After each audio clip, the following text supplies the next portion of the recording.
shikoyatlarim oyoqlarim muzlayapti oxirgi paytda. Umuman isimay qoldi. Qo'lim bilan oyog'im. Achchiq narsalar yesam shu o'tim og'riyaptimi? Shu yerim sal og'riyapti. Karamlar yesam. Karam. Jig'ildonlaringiz qaynab turadimi? Yo'q, jig'ildon qaynamaydi lekin. Holsizlik bo'ladimi?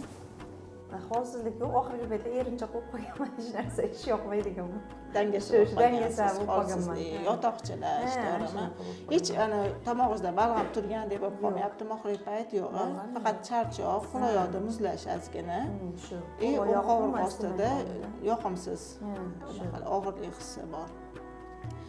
Analiza topshirib kelganlar bu patsientimizni 85-yilda ham 85-yilda bitta tekshirish, общий check-updan o'tay deb topshirgan analizlarni topshirganda nima chiqdi? Uzrda qildirdik.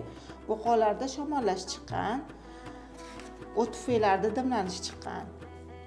Bu qonlarda shamollash chiqqan hisobiga bu qon funksiyasi pasaygan, TTGlari baland chiqqan, vitamin D'lari past chiqqan, gemoglobinlari past chiqqan. Xo'p, qaranglar, o't tufayga dimlanganda o't tufay yaxshi ishlamasa ham yegan ovqatdagi moddalar so'rilmaydi. Ayniqsa yog'da eriydigan vitaminlar so'rishi qiynaladi, chunki o't qopi yog'da eriydigan vitaminlar so'rishiga yordam beradi. Bularda vitamin D past chiqqan, ferritin, gemoglobinlari past chiqqan. Bu qonlarda surunkali shamollash hisobiga gipotireoz holati bo'lgan. Gipotireoz holatida ham qo'l oyoqlar muzlashi, charchash holatlari kuzatiladi.